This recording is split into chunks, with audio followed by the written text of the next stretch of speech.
एक बार एक दुखी व्यक्ति अपने जीवन के दुखों से परेशान होकर महात्मा के पास गया और उनके कदमों में गिरकर बोला, हे महात्मन, मैं अपनी जिंदगी की समस्याओं से तंग आ गया हूँ। एक समस्या खत्म होती है तो दूसरी समस्या आ जाती है, दूसरी खत्म होती है तो तीसरी समस्या खड़ी हो जाती है।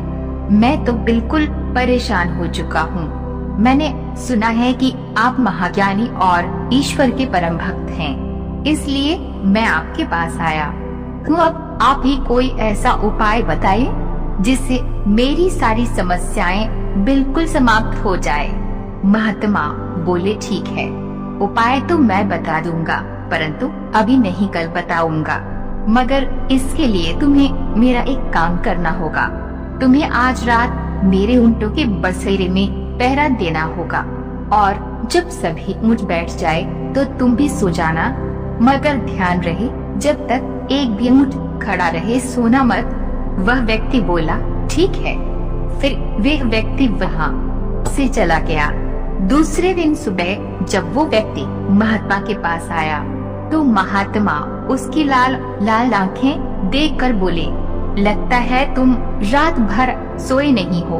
वह व्यक्ति बोला, हाँ महात्मन, मैं रात भर सो नहीं पाया क्योंकि वहाँ तो सैकड़ों ऊंट थे। एक ऊंट बैठता तो दूसरा खड़ा हो जाता, दूसरा बैठता तो तीसरा खड़ा हो जाता।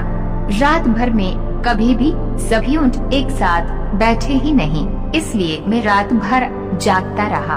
महात्मा बोले, बिल्कुल इसी तरह हमारी जिंदगी है। जिंदगी की समस्याएं कभी खत्म नहीं होती क्योंकि समस्याएं हमारी जिंदगी के महत्वपूर्ण अंग हैं। इसलिए अगर तुम अपनी जिंदगी में खुश रहना चाहते हो तो तुम्हें इन समस्याओं में ही खुश रहना होगा, क्योंकि फूलों का राजा गुलाब भी कांटों के बीच ही खिलता है।